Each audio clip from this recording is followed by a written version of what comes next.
길어서 상황을 더 많이 들을 수 있으면 좋겠는데요. 늘 귀하게 준비해서 하나님께 찬양 드리는 여러분을 하나님이 가사처럼 축복하실 줄로 믿습니다.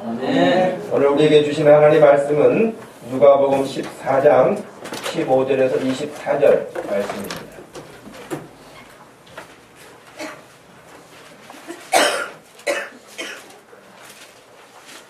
누가복음 14장 15절에서 24절을 찾으셔서 우리 같이 읽겠습니다. 함께 먹는 사람 중에 하나가 이 말을 듣고 이르되 무릇 하나님의 나라에서 떡을 먹는 자는 복되도다 하니 이르시되 어떤 사람이 큰 잔치를 베풀고 많은 사람을 청하였더니 잔치할 시각에 그 청하였던 자들에게 종을 보내어 이르되 오소서 모든 것이 준비되었나이다 하매 다 일치하게 사양하여 한 사람은 이르되 나는 밭을 샀음에 아무래도 나가 보아야겠으니 청컨대 나를 양해하도록 하라 하고 또 한 사람은 이르되 나는 소 5겨리를 샀음에 시험하러 가니 청컨대 나를 양해하도록 하라 하고 또 한 사람은 이르되 나는 장가 들었으니 그러므로 가지 못하겠노라 하는지라 종이 돌아와 주인에게 그대로 고하니 이에 집 주인이 노하여 그 종에게 이르되 빨리 시내 거리와 골목으로 나가서 가난한 자들과 몸 불편한 자들과 맹인들과 저는 자들을 데려오라 하니라. 종이 이르되 주인이여 명하신 대로 하였으되 아직도 자리가 있나이다. 주인이 종에게 이르되 길과 산울타리로 나가서 사람을 강권에 데려다가 내 집을 채우라. 내가 너희에게 말하노니 전에 청하였던 그 사람들은 하나도 내 잔치를 맛보지 못하리라 하였다 하시니라. 아멘. 강권하여 데려다가 내 집을 채우라.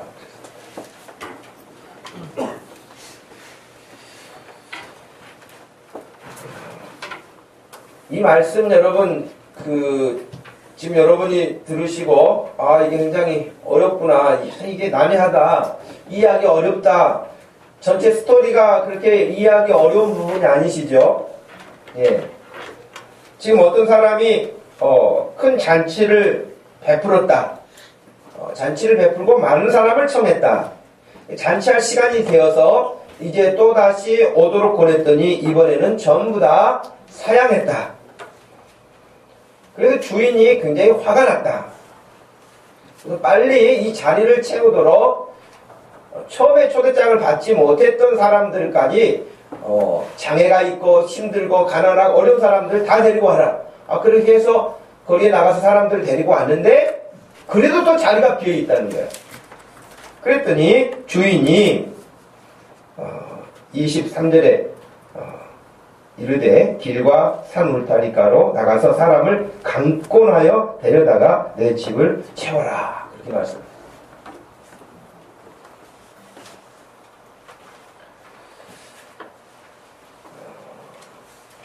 여러분 이 말씀을 볼 때에 잔치라 하면 여러분 잔치 그러면 여러분 생각에는 어떤 생각이 먼저 드세요? 요즘에는 잔치 그런다고 해도 별로 그렇게 옛날 같은 느낌이 안 든 것 같아요. 여러분 요즘에는 뷔페 음식을 간다든지 혹은 또 다른 어떤 생각 때문에 잔치라고 해도 옛날에 막 떡하고 집에서 음식 준비할 때부터 그냥 며칠 전부터 누구네 이번에 무슨 결혼식이 있대, 이번에 무슨 잔치가 있대 그러면은 여러분 얼마나 많이 준비를 합니까? 그래서 정말 잔치 분위기가 나요. 그래서 저 어렸을 때 시골에서 자랄 때 보면은 어느 집에 잔치가 있으면 온 동네 사람들이 거의 다 와서 일도 거두고요. 그리고 일만 거둘 뿐만 아니라 온 동네 사람이 그 집에 와서 다 밥을 먹어요. 음식을 먹어요. 왜? 부모들이 거기 와서 일 도와주고 이러니까 자기 자녀들이 다 와서 식사가 하고 잔치 당일이 되면 이제 동네 사람만 있는 게 아니라 주변에 아는 친척 일가 이런 사람들까지 다 와서 아주 북적거리죠. 그래서 정말 잔치집 분위기가 나죠. 근데 오늘 본문 말씀에 보니까 어떤 사람이 큰 잔치를 베풀었다 그랬어요. 큰 잔치라 그러니까 그냥 사람 몇 명 모이는 정도가 아닌 것이죠. 근데 성경학자들은 이 잔치를 크게 베푼 이 사람이 누군가? 지금 여기는 예수님이 비유로 말씀해 주신 것이니까요. 대부분이 동의하기는 이 상징적인 큰 잔치를 베푸는 이분이 누군가? 그는 하나님이시라. 뭐 그렇게 생각을 하고 또 해석을 하죠. 그러니까 하나님께서 큰 잔치를 베풀고 계시는데 성경에서 보면은 하나님이 잔치에 대한 부분들을 정말 여러 번 말씀하셨어요. 예를 들면 제가 좋아한다고 여러분에게 소개를 했던 출애굽기 24장 9절 이하의 말씀에 따르면요. 하나님께서 모세에게 명령을 하신 이후에 이렇게 말씀하십니다. 모세와 아론과 나답과 아비후와 이스라엘 장로 70명을 데리고 올라가서 이스라엘의 하나님을 보았는데 달 아래는 천국을 편듯하고 하늘같이 청명하였더라. 11절에 하나님이 이스라엘 자손들의 존귀한 자들에게 손을 대지 아니하셨고 그들은 하나님을 뵙고 먹고 마셨더라. 그러니까 하나님이 베풀어 주신 잔치에 지금 70명의 장로와 모세와 아론과 그 아들들이 함께 가서 그 잔치에 참여하는데 그 잔치 자리가 얼마나 화려했는지 하늘같이 청명했다. 청옥을 아주 보석을 깔아놓은 것처럼 그렇게 빛나는 곳이었다. 그런데 하나님께서 그들과 함께 계셨고 그들과 같이 먹고 마셨다. 잔치의 모습이죠. 여러분 시편 23편 말씀에서도 다윗이 여호와는 나의 목자시니 부족함이 없다고 그러면서 내 온수의 목전에서 내게 잔치상을 베푸시니 그 말이거든요. 잔치상을 베푸시니 내 잔이 넘치나이다. 풍성했다는 거예요. 부족함이 없다는 거예요. 여러분 구약에는 하나님께 제사를 많이 드렸잖아요. 이제 지금 우리가 예배를 드리는 것처럼 구약에는 제사를 드렸는데요. 소제, 번제, 속건제, 속죄제, 화목제 이런 제사들이 있었어요. 그런데 그 중에서요 화목제라는 게 있어요. 그 화목제는 뭐냐면 예를 들면 소를 이렇게 잡아서 제사를 드리거나 양을 잡아서 제사를 드리잖아요. 그러면 그 중에 거의 3분의 1 정도 되는 것은 제사장 몫으로 따로 떼어놓도록 하고 나머지는 화목제물 같은 경우는 바로 다 그것을 소화시켜서 늦어도 그 다음날까지는 다 먹어야 돼요. 그 이상 가면은 부패하기도 하고 부정타하게 불결하게 된다는 하나님 다 태우라고 그랬거든요. 그러니까 여러분 만약에 소 한 마리를 잡았다. 번제로 화목제로 드렸다. 그러면 그 소 한 마리를 나눠 먹으려면 몇 명이 먹겠어요? 물론 이제 식욕이 왕성한 사람하고 그렇지 못한 사람, 많이 먹는 사람, 적게 먹는 사람 차이는 있겠지만 그래도 몇백 명이 먹는 거 아니겠어요? 소 한 마리 잡으면? 근데 그런 화목제가 구약에서는 많이 일어났었어요. 그러니까 화목제를 드리는 것은 너와 나와의 막힘이 없이 모두가 다 하나님의 은혜 가운데 죄 용서함 받고 화목하게 됐다, 화평하게 됐다. 그런 어떤 상징적인 의미가 있는 거예요. 물론 신약에서는 여러분 예수님이 화목 제물이 되셨다고 그랬잖아요. 그래서 하나님과 나와의도 관계가 막히지 않고요. 사람과 사람 사이에서도 관계가 막히지 않는 그런 화목 제물이 되어주셔서 하나님과 우리의 사이가 다시 회복되어지고 사람과 사람 사이가 다시 회복되어지는 그런 일들을 예수님이 직접 하셔서 화목 제물이 되셨다 그랬잖아요. 아마 이 화목제물로 큰 잔치를 상상한다면 구약성경 가운데에 열왕기상 8장에 보면은 솔로몬이 성전을 완성한 다음에 완공하고 하나님께 막 대대적으로 제사를 드리면서 기도를 하고 하는 장면 중에 63절에 이런 말씀이 나와요. 솔로몬이 화목제에 희생 제물을 드렸으니 곧 여호와께 드린 소가 22,000마리라. 상상이 안 가죠, 여러분. 22,000마리면 거기서 끝나는 게 아니에요. 양이 12만 마리예요. 그러니 얼마나 풍성했겠어요? 그 잔치가 하루 이틀 된 게 아니에요. 말씀에 따르면 65절에 그때 솔로몬이 7일과 7일 도합 14일간을 우리 하나님 여호와 앞에서 절기로 지켰는데 하맛 어기에서부터 우리나라로 말하면은 제주도부터 함경 북쪽까지 뭐 그런 의미예요. 하맛 어기서부터 애굽 강까지 온 이스라엘 큰 회중이 모여 그와 함께 하였더니 여호와께서 그의 종 다윗과 그의 백성 이스라엘에게 베푸신 모든 은혜로 말미암아 기뻐하며 마음에 즐거워하였더라. 그러면 잔치집에 여러분 가장 큰 특징은 뭐예요? 먹을 게 많아요. 근데 잔치집 가는데 먹을 게 없으면요 사람들이 다 투덜투덜해요. 에이 뭐 먹을 거 없어, 별거 없어, 뭐 이런 이야기 한단 말이죠. 근데 일단 잔치집에 가면 먹을 게 많아요.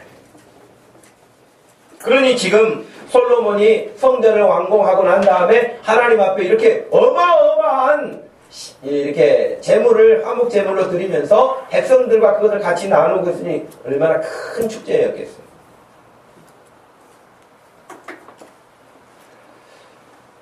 그래요. 예수님이 지금 잔치에 대한 비유를 우리에게 들려주셨는데요.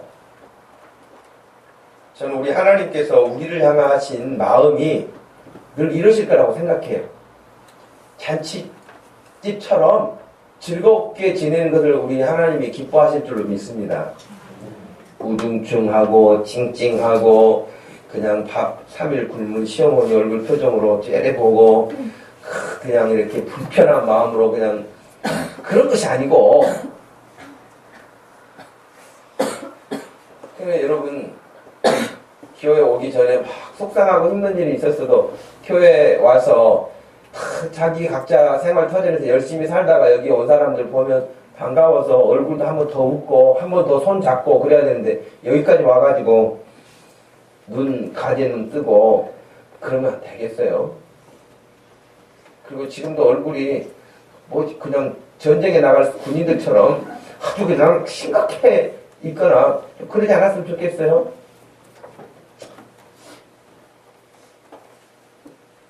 저를 보세요 한번. 네. 저를 보시고 어깨도 펴시고 하나님 앞에 우리가 예배 드리러 온 시간이 얼마나 귀한 시간이에요. 복된 시간이에요. 나만 혼자 온 게 아니고 또 같이 온 사람들 얼마나 귀한 사람들이에요. 그런 사람들 여러분 정말 축복하는 마음으로 같은 마음으로 하나님 앞에 서야겠죠. 아무튼 우리 하나님의 마음은 우리가 다 잔치집에 와서 기쁘게 먹고 기쁘게 마시고 함께 즐거워하고 그렇게 시간을 공유하기를 원하시고 또 이 시간 오늘도 그렇게 우리가 지내고 가기를 하나님은 기대하신 줄로 믿습니다. 여러분 그래서 식사도 맛있게 하시고 예배드리는 시간에 하나님의 말씀도 기쁘게 잘 받아들이고 또 옆에 사람에게 정말 악수를 한 번 힘을 더 줘서 정말 서로에게 축복하고 이럴 수 있으면 얼마나 좋겠어요. 그런 여러분 그 예수님이 말씀하신 탕자 비유에서도 둘째 아들이 돌아왔을 때 잔치를 베풀잖아요. 잔치를 베풀고 온 동네 사람들과 같이 즐거워하고 축제를 벌이는 것처럼 하나님은 우리가 이런 삶을 제가 그 부부행복학교 하면서도 가장 중요한 모토로 삼았던 것 가운데 하나가 요한복음 10장 10절이라고 말씀을 드린 적이 있는데 예수님이 말씀하셨어요. 내가 온 것은 양으로 생명을 얻게 하고 더 풍성한 삶을 위해서 왔다. 그렇게 말씀하셨거든요. 우리 예수님 안에서 풍성한 삶이 이루어지기를 바라요.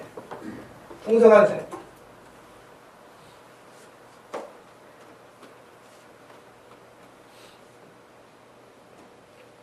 그래서 예수님은 오늘 말씀에서 이렇게 큰 잔치를 베푼 어떤 사람과 같이 하나님은 지금 큰 큰 잔치를 베풀어 놓은 환경들을 우리에게 만들어 놓으시고, 예를 들면 아담과 하와가 살았던 맨 처음에 여러분 에덴 동산을 생각해 보세요. 거기야말로 정말 잔치집 같이 먹을 것이 충분하지 않았습니까? 위험한 것도 없고요. 모든 것들이 다 갖춰져 있으니 얼마나 좋았겠습니까?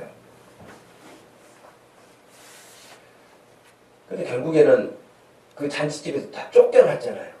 그렇죠?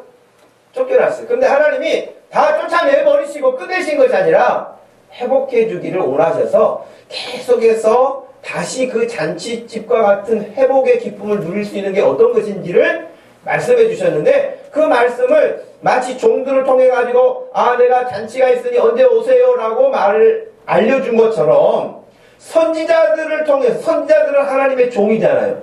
그러니까 선지자들이 하나님의 종으로서 하나님이 준비해 놓은 잔치, 하나님의 나라가 있으니 늘 가서 전했던 거예요. 늘 전했던 거예요. 잔치집에 대해서. 근데 여러분, 그 클라이막스가 어딜까요? 잔치의 클라이막스가 어딜까요? 성경에서. 지금 아까 에덴 동산도 있었고, 뭐 다윗도 있었고, 혹은 솔로몬의 그런 잔치도 있었고, 번제를 드릴 때마다 화목제물을 같이 드리면서 그런 잔치도 있었고, 다 있었지만 가장 큰 잔치는 언제였을까요? 성경에서 잔치의 클라이막스가 어딜까요? 그것은 여러분, 예수 그리스도가 오심이에요. 예수 그리스도가 오시는 그것이 가장 큰 잔치예요. 인류에 있어서는. 왜? 온 인류가 멸망으로 떨어지는 그런 비극적인 삶을 살 수밖에 없는 인생들인데, 예수 그리스도가 오셔서 우리를 다 구원해 주시고 건져내시는 그런 엄청난 일이 일어난 일이 예수 그리스도의 오심으로 이루어졌기 때문에 예수님이 오심이야말로 가장 큰 잔치와 같다. 그래서 여러분, 그 잔치를 구약 성경에 많은 선지자들이 이 잔치가 있을 겁니다. 잔치가 있을 거예요. 계속해서 말씀을 했어요. 그리고 오늘 말씀에 보니까 여러분 어떻게 되어 있습니까? 하나님의 나라에서 떡을 먹는 자는 복이 있다고 하시면서 16절에 이르시되 어떤 사람이 큰 잔치를 베풀고 많은 사람을 청하였더니 17절 잔치할 시각에, 잔치할 시각, 때가 된 거예요. 이 잔치가 열려야 될 시간이 된 거예요. 그 청하였던 자들에게, 그 청함을 받은 사람들은 누굴까요? 이스라엘 사람들이겠죠. 그죠? 이스라엘 사람들이 먼저 청함을 받은 거예요. 먼저 택함을 받은 거예요. 그래서 그 청하였던 자들에게 종을 보내어 이르되 오소서 모든 것이 준비되었나이다 그랬어요. 저는 이 말씀 보면서 여기 지금 17절에 잔치할 시각에 그 청하였던 자들에게 종을 보내어, 이때 보냄을 받은 종이 누굴까 생각을 해봤어요. 그랬더니 세례 요한 같아요. 세례 요한이 곧바로 예수님 직전에 6개월 전에 태어난 거잖아요. 예수님보다 6개월 앞서 태어난 사람이잖아요. 그래서 세례 요한이 예수님을 지금 소개하기 위해서 여기 마치 17절처럼 그 청하였던 자들에게 종을 보내어 오소서 회개하라 천국이 가까이 왔다 그렇게 말씀했잖아요. 그 지금 이 천국 잔치 하나님의 나라에 들어갈 수 있도록 다 할 준비가 됐으니 와라 그렇게 지금 초청을 한 것이죠.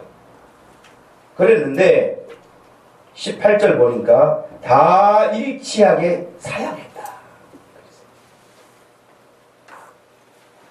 다 일치해서 다 같이 결론적으로 사양하고 말았습니다. 근데 여러분, 이 사람들이요, 처음에 초청장을 받았을 때는 가겠다고 했을까요? 처음부터 못 간다고 했을까요? 처음에는 그냥 다 가겠다고 해서 다 거기 초청장 숫자만큼 계산을 해가지고 잔치도 다 만들고 그러지 않겠어요? 잔치할 때. 근데 여러분 성경에 보면 진짜 처음에 다 가겠다고 대답했어요. 예를 들면 솔로몬이 아까 잔치를 크게 성전을 완공하고 잔치를 열었다고 그랬는데 그때 기도하는 장면에 여러 말씀이 있지만 열왕기상 8장 60절에 보면 이렇게 나와요. 이에 세상 만민에게 여호와께서만 하나님이시고 그 외에는 없는 줄을 알게 하시기를 원하노라. 그런즉 너희의 마음을 우리 하나님 여호와께 온전히 바쳐 완전하게 하여 오늘과 같이 그의 법도를 행하며 그의 계명을 지킬지어다. 그럴 때 모든 백성들이 아멘 그런 것이거든요. 여호수아 24장에도 보면 여호수아가 이제 자기가 이 땅의 생이 마지막 맞춰지는 그 순간에 그랬어요. 14절 말씀에서 이제는 여호와를 경외하며 온전함과 진실함으로 그를 섬기라. 너희 조상들이 강 저쪽과 애굽에서 섬기던 신들을 치워버리고 여호와만 섬기라. 나와 우리 집안은 여호와만 섬길 것이다. 그랬거든요. 그랬더니 16절에 백성이 대답하여 이르되 우리가 결단코 여호와를 버리지 아니하고 다른 신들을 섬기지 않겠습니다. 그렇게 했거든요. 이 말은 뭐냐면 그 잔치에 하나님의 나라에 그 백성으로 살겠습니다. 그 잔치에 가겠습니다. 그 말과 같은 거예요. 그런데 진짜 예수님이 오셨어요. 잔치날이 됐어요. 그런데 세례 요한이가 직접 가가지고 다 선포를 하는데 돌아오기를 거부했다는 것이죠.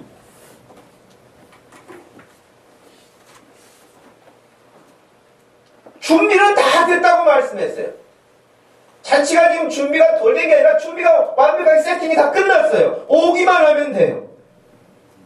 그런 사람들이 오지 못하는 이유를 말했잖아요. 나는 밭을 샀는데 그 많고 많은 날 중에 왜 그날 그 밭을 가봐야 돼요? 소를 샀는데 왜 그날 소를 또 시험해봐야 돼요? 누가 장가 못 가게 했어요? 장가 가는데 왜 그날만 또 신부하고 같이 있어야 되겠어요? 여러분 어찌됐든 간에 거부하는 사람들은요 별 말을 앞세워 다 거부해요.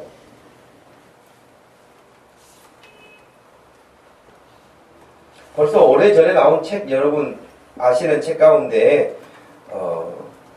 교회 가기 싫은 77가지 이유라는 책도 나오지 않았습니까? 교회 가기 싫은 77가지 이유가 있대요.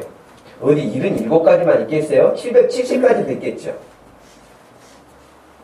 카피라이트 이만재 씨가 그 젊은 애들을 대상으로 너희들 왜 교회, 전도하면서 한 말이에요. 왜 교회를 가기 싫은지 그 이유를 설문을 써가지고 책을 낸 건데 그 중에는 교회를 아예 한 번도 안 다닌 대상의 청년들도 있고요. 교회를 다니다가 안 다닌 청년들도 있는데 그 이유가 참 77가지가 있는데 그 중에 이런 것도 있어요. 노방전도 모습을 보면 만정이 딱 떨어진다. 그래서 나는 교회 다니기 싫다는 거예요. 교회 안 다니는 참고도 다녀본 적이 없는 청년들 가운데는요. 노방전도 하는 모습이 만정이 다 떨어진다. 나는 지금 여유가 없어서 교회를 못 간다. 교회는 말 많은 사람들이 많아서 싫다. 뭐 이런 거. 믿는 건 내 자신 말고는 믿을 게 없다. 이런 사람들. 술, 담배도 못하게 하는 교회 가고 싶지 않다. 교회 가기 싫은 이유가 아니고 예를 들면 이런 것들이란 말이죠. 그럼 여러분 텔레비전에서 나도 교회 한번 가보고 싶다. 그런 뉴스를 본 적 있나요? 여러분 텔레비전 뉴스나 어떤 프로그램을 통해서 나도 교회 한번 가보고 싶다. 그동안 가보고 싶었는데 못 갔었는데 이번 기회에 한번 나도 가야 되겠다. 그런 마음이 드는 뉴스를 본 적이 있냐고요. 온갖 교회에 관련된 뉴스는 부정적인 뉴스들만 잔뜩 쏟아내는 그런 매체를 통해서 사람들이 교회에 대해서 그리고 여러분 막 뜨겁게 찬양하고 우리도 찬양할 수 있잖아요. 그렇게 찬양하잖아요. 근데 뉴스에서 나오는 이런 찬양은 주로 어떤 의미로 나옵니까? 와 나도 저기 가서 은혜 받고 싶어 그런 마음이 듭니까? 거의 광신도 집단으로 보입니다. 제정신 아닌 사람들이 하는 것으로 보여요. 뉴스에 나갈 때는 매스컴을 탈 때는 늘 그런 모습은 부정적인 의미로 나간다는 거예요. 그러니까 그런 것만 본 사람들이 교회 나가면 그냥 가보지도 않았는데 고개를 절레절레 흔들어요.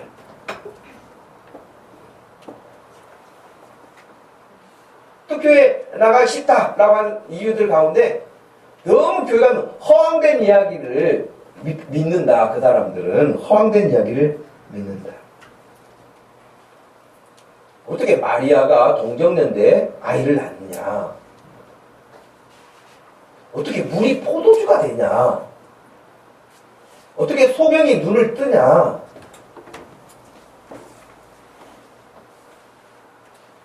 예수님이 죽으셨다가 어떻게 3일 만에 다시 부활을 하냐? 어떻게 하늘로 다시 올라가냐? 다 믿을 수 없다는 거예요. 이런. 베드로가 어떻게 물 위를 걸어가냐? 여러분 다 믿기 어렵죠? 과학적으로 그것을 지금 해가지고 해보려고 하면 어떻게 믿겠습니까? 근데 여러분 더 중요한 게 뭐겠어요? 그런 거 이런 거 저런 것을 나는 못 믿겠다. 못 믿겠다. 그러면서 어떻게 여기는 살아요? 자기 자신이 어떻게 살아요? 못 믿을 게 그것만 있겠습니까? 못 믿을 게 그것만 있겠냐고요. 온 우주에는 우리 이성으로는 이해할 수 없는 것들로 가득 차 있는데 어디 그거 다 이해해서 믿고 삽니까?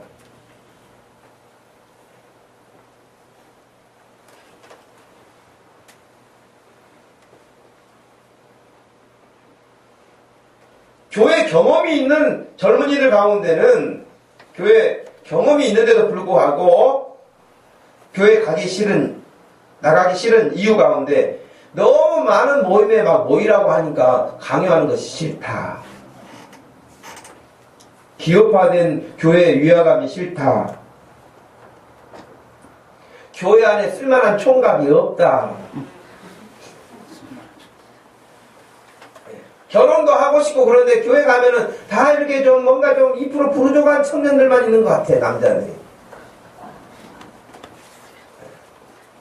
종민아, 좀 너보고 그냥 아가씨들이 그렇게 올 수 있는 청년이 되기를 바란다. 할렐루야. 교회 다니는 애들은 뭔가 좀 2% 부족해. 그래가지고, 근데 하여튼 그렇게 보인다는 거예요. 그러니까 여러분, 우리가 좀 더 양져 보여야 될 필요가 있지 않겠어요? 좀 뭐가 덜 떨어진 애들처럼 보여서는 안 될 것 같고요. 교회 안에서 진짜 신앙을 못 봤다. 나는 그래서 교회 다니기 싫다.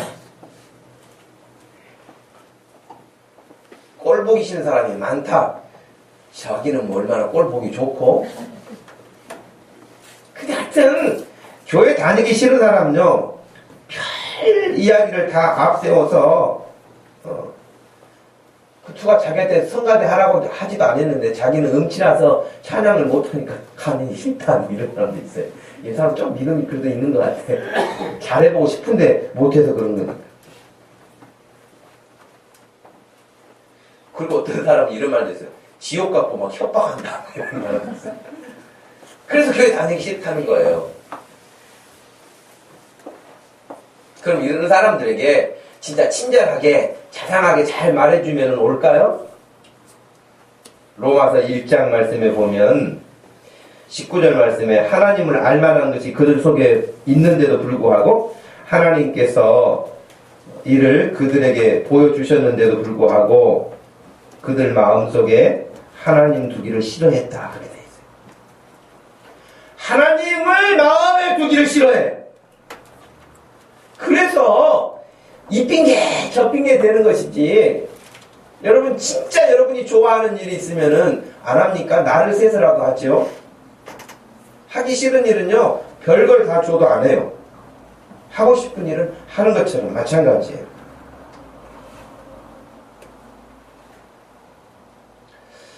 여러분 우리 주변에는 예수님을 모르는 사람이 너무 많고요. 예수님을 모르는 사람이 너무 많고요. 예수님에 대해서 왜곡되게 알고 있는 사람도 너무 많고요. 그래요. 그리고 꼭 오늘 본문처럼 다 하나님의 말씀을 들었는데도 불구하고 오지 않는 이 핑계 저 핑계만 되는 사람들로 가득 차 있습니다. 우리가 여기 있는 이유, 교회가 여기 있는 이유, 하나님이 나에게 먼저 믿음을 주시고 예수 믿게 하시는 이유는 아직 밖에 예수님을 예수님을 모르는 수많은 사람들에게 네가 잘 알고 있는 그 예수, 네가 믿고 있는 그 예수, 네가 만난 그 예수님을 알려줘라. 그 주인이 잔치를 준비하고 종들을 보내어서 소식을 알리는 것처럼 저와 여러분들은 하나님의 종인 줄로 믿습니다. 하나님의 종이 돼서 하나님이 말씀하신 것을 아직 잔치 소식을 듣지 못한 사람들에게 전하는 거예요. 오든 오지 않든 간에 그것은 우리 책임이 아니에요. 우리의 책임은 뭐예요? 전하는 거예요. 우리 책임은 전하는 거예요. 주인이 우리에게 가서 전해라. 그래서 다 전했어요. 다 시간이 됐으니까 다시 한번 알려라. 알렸어요. 오지 않아요? 그런 주인이 그 종들에게 야단쳤습니까? 이 무능한 녀석들, 너희들이 잘못돼서 그런 것이지. 그러지 않았어요. 주인이 처음에 초대받았던 그 사람들 그냥 내버려 두고 전혀 관심받지 못하고 있는 사람들, 장애인들, 어려움에 있는 사람들, 이런 사람들 다 데리고 와요. 여러분, 그 사람들이 누구예요? 성경적으로 보면 저와 여러분들이 거기에 해당하는 사람들이에요. 우리는 유대인이 아니잖아요. 그러니까 처음에 초청장을 못 받은 사람들이에요. 근데 그 사람들이 초청장을 거부해가지고 자리가 너무 많이 비었어요. 그래서 다 데리고 와. 그래서 다 데리고 온 중에 우리도 들어간 거예요. 유대인들이 꽉 차갖고 빈자리가 없으면 우리는 못 들어갔을지도 몰라요. 근데 자리가 비어가지고 다 들어와. 근데 우리가 들어왔는데도 불구하고 자리가 또 비어있네. 그러니까 또 나가서 길로 나가서 산으로 가서 동네로 가서 사람들을 데려오라고 했는데 그냥 데리고 오라고 그랬어요. 어떻게 데리고 오라고 그랬어요? 강권해라. 이 강권하라는 말은 그냥 어거지로 끌고 오라는 말이 아니라 정말 그에게 좋은 가이드가 돼서 끌고 오라.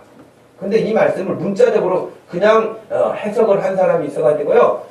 지금 캐나다에서 이렇게 목회를 하시는 분 제가 그 설교를 봤는데 목동 사거리에서 살았다고 하더라고요. 그래서 굉장히 반가워가지고 제가 이렇게 내용을 읽어봤는데 그 교회에 어떤 여집사, 키가 조그마한 여집사가 어느 날 이 전도 주일을 앞두고 이 말씀을 전했더니 진짜 누구를 하나 끌고 왔더니 머리를 잡고 그래가지고는 나중에 물어봤대요. 그 체구도 작은 사람이 나는 그 사람이 해코지하고 그러면 어떻게 하려고 그 머리를 잡고 왔어. 머리를 잡고 하도 안 오니까 그 사람이 데리고는 와야 되겠는데 말을 안 들으니까 머리를 잡고 거기 왔대요. 왜 그러냐 했더니 그냥 놔두면 그 사람 멸망하니까 데리고 오라고 강권하라고 했으니까 나는 강권해서 끌고 왔다고 이제 그렇게 말했다네. 어찌됐든 간에 문자적으로 해석하든지 신사적으로 해석하든지 간에 끌고 왔어요. 끌고.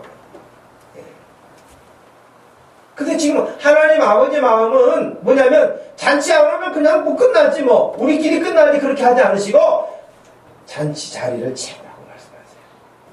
하나님의 나라를 우리가 기쁨으로 생활할 수 있도록 잔치는 사람이 많이 와야 즐겁고 기쁘죠.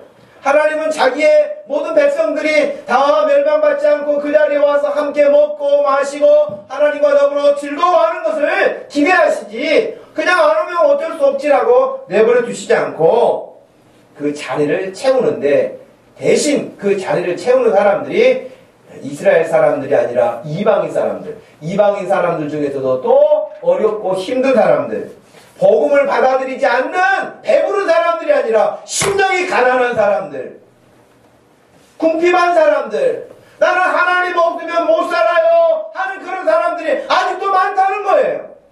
그 사람들이 예수님을 아직도 몰라요. 다른 거 붙잡고 이거 좀 하면은 괜찮을까? 이거 하면 좀 의지가 될까? 이거 하면 좀 살만할까? 지금도 헛된 것을 붙잡고 추구하고 쫓아가고 있지만 거기에는 소망이 없다는 것이 그래서 우리에게 알려주도록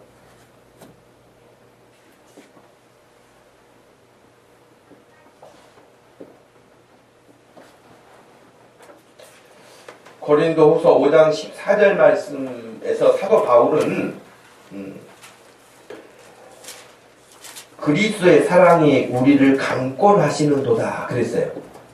그러니까 여러분 전도는 억지로 이렇게 하는 게 아니라 하나님의 사랑이 내 심령에 뜨겁기 때문에 정말 누구라도 만나면 이 사람 예수님을 믿는가 안 믿는가가 늘 관심이야. 우리는 여러분 다 그러시죠?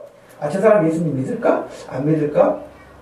그래서 여러분 늘 관심이 거기 있어요. 그 마음은 주님의 마음을 품고 살기 때문에 그런 생각이 드는 줄로 믿습니다. 주님의 마음이 없는 사람은요, 누가 교회에 오겠다고 해도 한 번 더 생각해 보라 그래요. 진짜. 그리고 교회도 많은데 우리 교회 좀 먼데? 그리고 우리 교회는 좀 작은데? 등등 반가움이 없는 사람도 있어요. 그 동네 가까운 데 가세요. 뭐 이러거나 아니면 또 다른 어떤 적극성이 없고 주님의 마음이 없고 뭐 그 교회를 가든지 이 교회를 가든지 별로 관심이 없는 사람도 있어요.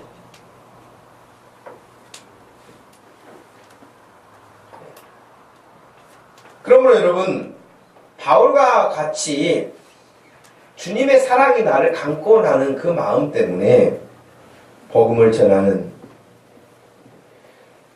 여기서도 강권한다는 말을 또 다르게 해석하면은 가까이에서 강력한 영향력을 끼치는 그런 의미를 가지고 있어요. 강권한다는 말. 그러니까 여러분 가정에서도 가정이 제일 어렵잖아요. 가족전도하기가 제일 어렵잖아요, 여러분. 가족전도 어려운 이유가 몇 가지가 있어요. 그게 뭘까요? 나를 너무 잘 알아. 남편이 나를 너무 잘 알아. 아내가 나를 너무 잘 알아. 부모가 나를 너무 잘 알고 자식이 나를 너무 잘 알아. 그래서 남편을 보거나 아내를 보거나 부모를 보거나 자식을 보면서 진짜 하나님 살아계셔. 이래야 되는데 그 마음이 안 들을 수 있다는 거예요. 우리의 말이나 행동이나 삶이 설득력 있게 감동시키지 못할 수도 있다는 거예요.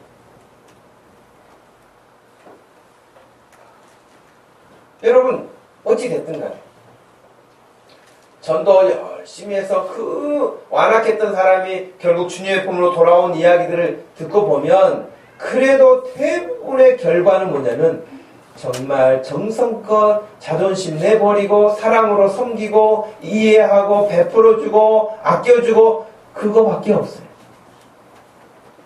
심판선을 내가 너 그러다 죽는다 그렇게 가지고 온 사람 별로 없어요.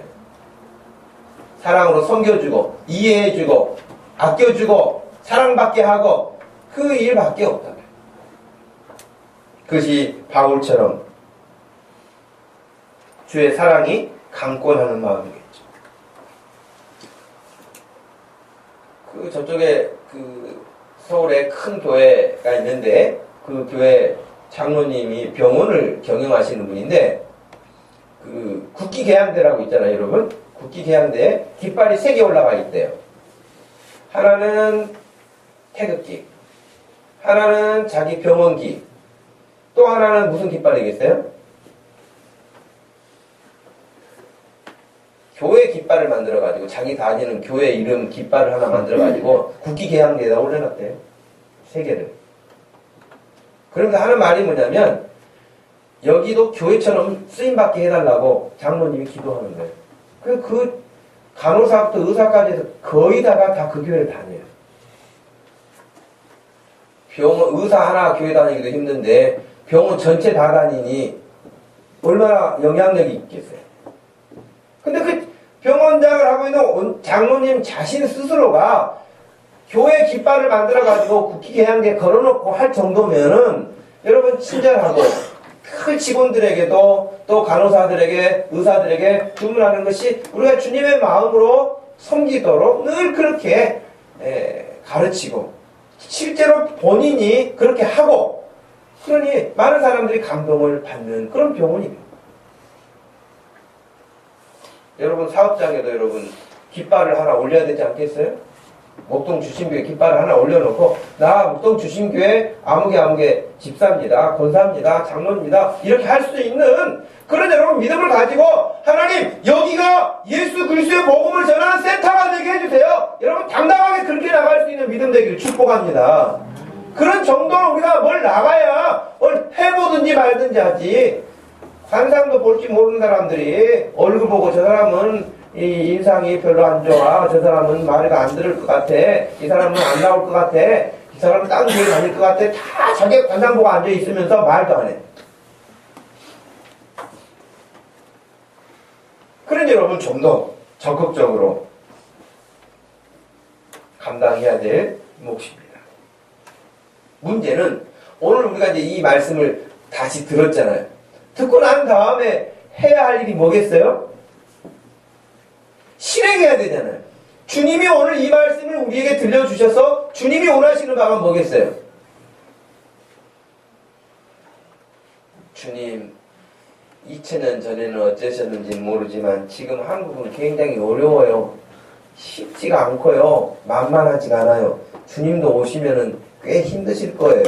이런 말씀 못 하실 걸로 지금 오시면? 그러고 앉아있어요. 예수님이 우리 모른다고. 지금 상황이 만만치 않다고.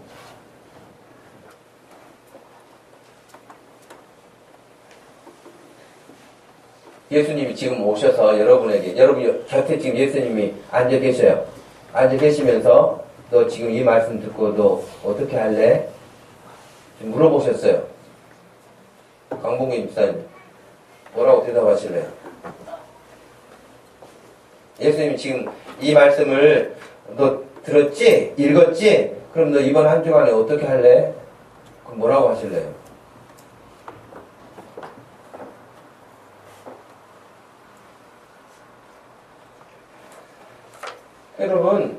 여러분 다 한번 대답해 보세요.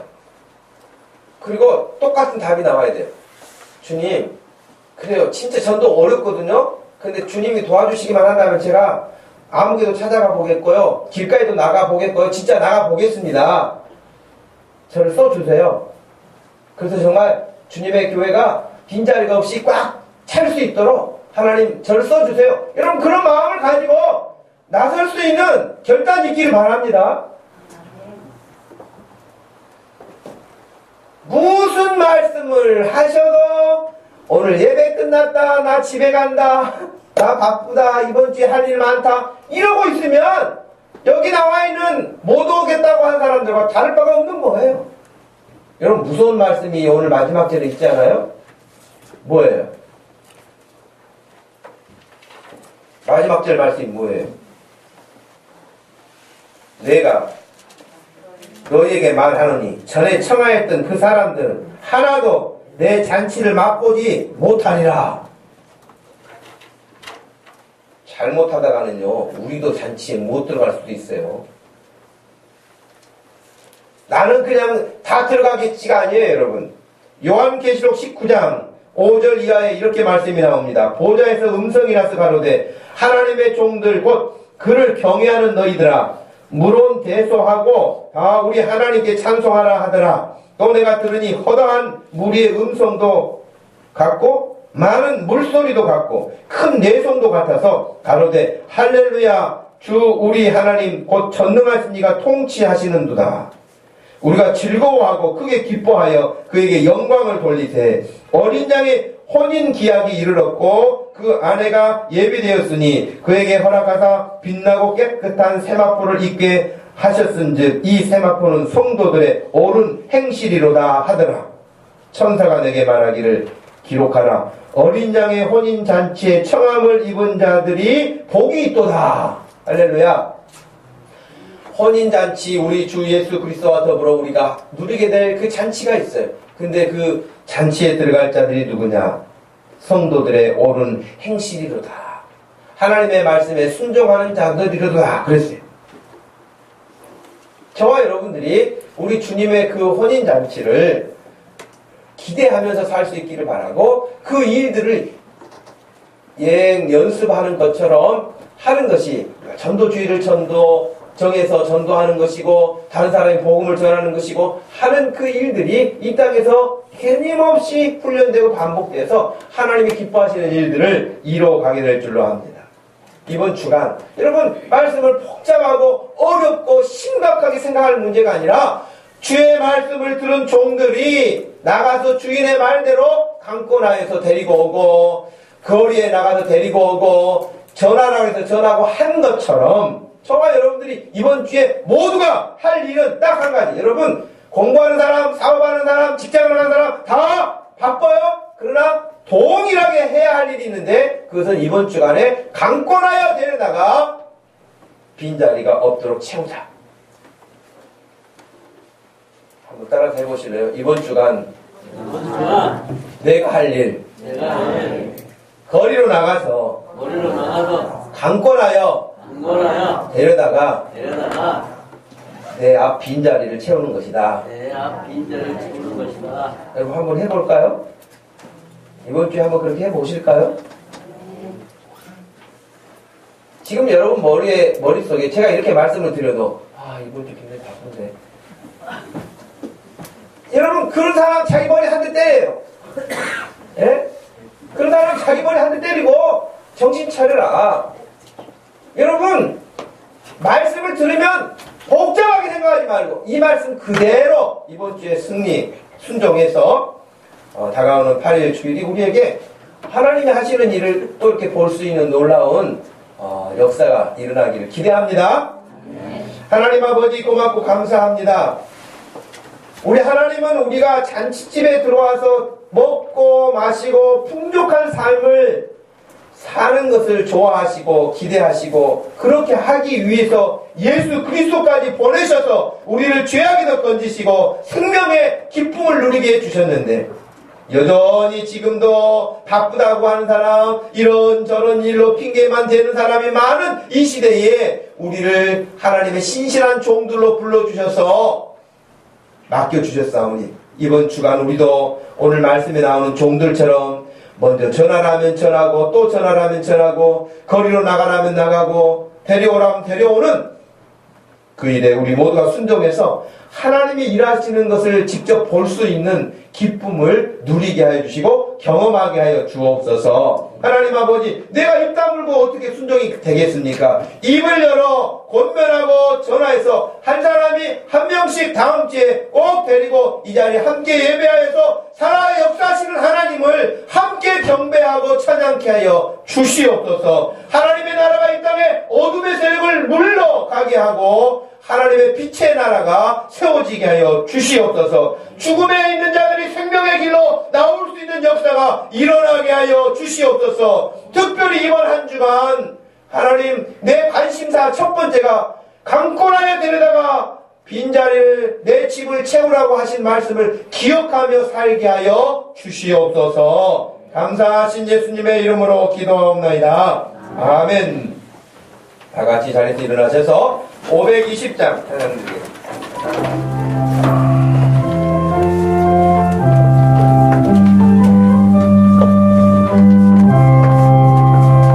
듣는 사람마다 복음 전하여 복스러운 소식 들어버치세. 모든 사람에게 전할 소식은 어느 누구나 오라. 어느 누구나 주께 나오라.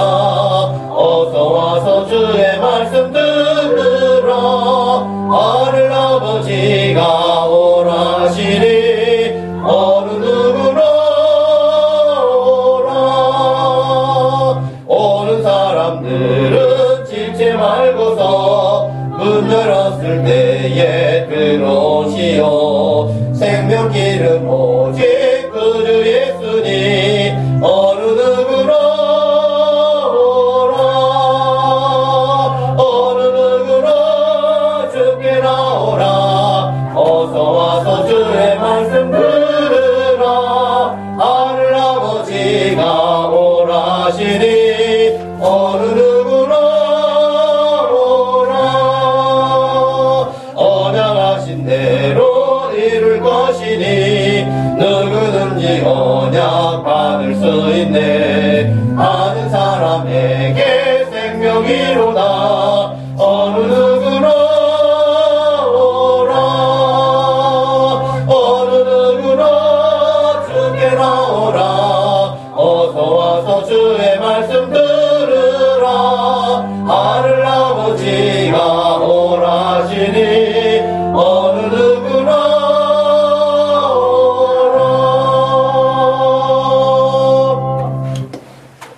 지금은 우리 주 예수 그리스도의 구원하신 그 큰 은혜와 우리 하나님의 극진하신 그 사랑과 성령 하나님의 위로 교통하심이 말씀을 들을 때마다 충실하게 순종하고 따랐던 종들처럼 살기 원하여 이번 한 주간 강권하여 데려다가 내 집을 채우라 하신 주의 말씀을 따라서 순종하기 원하는 선한 열매가 풍성해지기를 꿈꾸는 다른 모든 성도들 머리 위에 지금부터 영원토록 함께 있을지어다.